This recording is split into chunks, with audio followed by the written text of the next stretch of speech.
फटाक 30 सेकंड में खबर डाउनलोड कीजिए तक ऐप, लिंक डिस्क्रिप्शन में। इत्र कारोबारी पीयूष जैन के घर पर इनकम टैक्स ने रेड की। रेड के दौरान वहां से लगभग 150 करोड़ रुपए बरामद हुए। लेकिन इस बीच लोग सोच रहे हैं कि आखिर कौन है पीयूष जैन और उसकी कहानी क्या है। चलिए हम आपको बताते हैं कि पीयूष जैन कौन है। पीयूष जैन मूल रूप से कन्नौज के छिपत्ती का रहने वाला है। पीयूष इत्र कारोबारी है और इनकी फैक्ट्री कन्नौज की इत्र वाली गली में स्थित है। वहीं से पीयूष जैन अपना कारोबार चलाता है। इनके कन्नौज, कानपुर के साथ मुंबई में भी ऑफिस हैं। कन्नौज स्थित फैक्ट्री से इत्र मुंबई आता है। यहाँ से इत्र पूरे देश और विदेश में बेचा जाता है। कानपुर की ज्यादातर पान मसाला यूनिट पान मसाला कंपाउंड पीयूष जैन से ही खरीदती हैं। इसी चक्कर में पीयूष जैन कन्नौज से कानपुर आकर आनंदपुरी में रहने लगे और वहीं से पीयूष जैन दिन दोगुना और रात चौगुनी तरक्की करने लगे।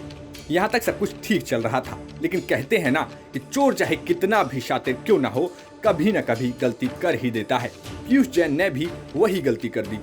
सूत्रों की माने central board of indirect taxes and custom department को ये खबर लगी कि पीयूष जैन की कंपनी इनवॉइस के नियम नहीं पालन कर रही, साथ ही बल्क कैश में भी कंपनी डील कर रही है, जिस लेन देन का हिसाब कंपनी के पास नहीं है। दरअसल खुफिया सूचना के आधार पर डीजीजीआई अहमदाबाद के अधिकारियों ने कानपुर में पान मसाला समूह की फैक्ट्री और ट्रांसपोर्ट से संबंधित जगहों की तलाशी शुरू की थी।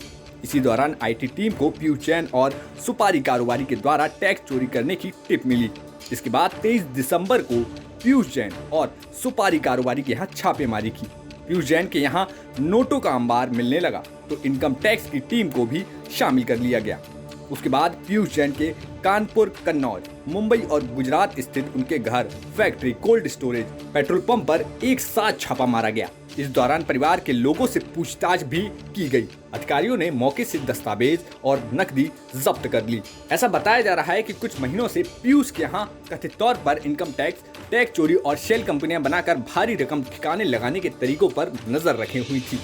देखिए, फेक इनवॉइसिंग और फेक उसका क्रेडिट का केस है, तो आपको मालूम है कि जीएसटी लॉ में अगर आपकी इनवॉइस एक पर्टिकुलर अमाउंट से ज़्यादा है तो आपको ई वे बिल और इनवॉइस जनरेट करना होता है। लेकिन इसमें हमने ये पाया कि ये ऐसा आइटम है जिसपे टैक्स रेट काफ़ी ज़्यादा है, 28% का टैक्स रेट है और उसके अलावा सेस वगैरह भी है।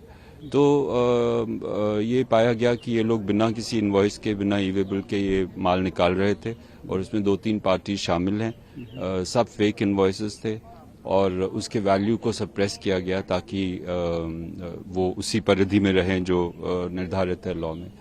अब इस पे कार्रवाई हो रही है, अभी तो शुरुआत है, लेकिन अच्छा बड़ा केस है, अच्छा डिटेक्शन है। सर, कितना डिटेक्शन है करीब?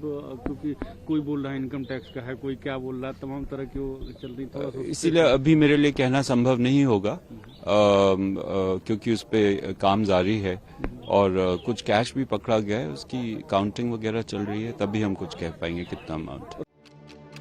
कन्नौज से नीरज श्रीवास्तव और कानपुर से रंजय सिंह की रिपोर्ट, यूपी तक।